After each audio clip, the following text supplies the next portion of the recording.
હાલના સમયમાં મહિલાઓ પુરુષ કરતાં ઘણા સ્તરે આગળ નીકળી ગઈ છે।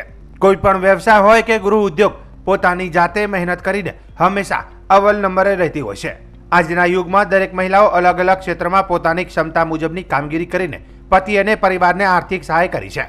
ત્યારે ભરૂચ જિલ્લાના હલદરવા ગામમાં રહેતા આરતીબેન ધર્મેશભાઈ પટેલ નારી શક્તિનું ઉત્તમ ઉદાહરણ પૂરું પાડી રહ્યા છે। તેઓ છેલ્લા 2 વર્ષથી સ્કૂલ વાન ચલાવે છે અને પોતાના પતિને આર્થિક રીતે મદદ કરી રહ્યા છે।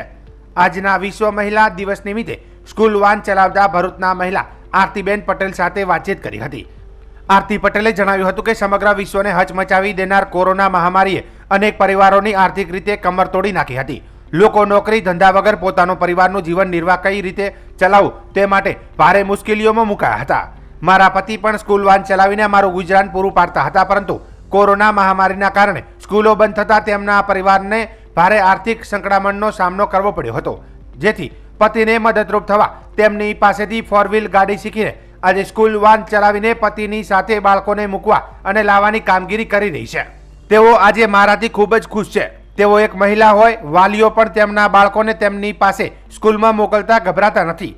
આજે તેમના પતિ ધર્મેશભાઈ પટેલ અને તેમની પત્ની પર ગર્વ કરી રહ્યા છે, કારણ કે તેમના પત્ની આરતી પોતાનું ઘર અને કામ બંને સારી રીતે સંભાળીને અન્ય મહિલાઓ માટે એક ઉદાહરણરૂપ જીવન જીવી રહ્યા છે।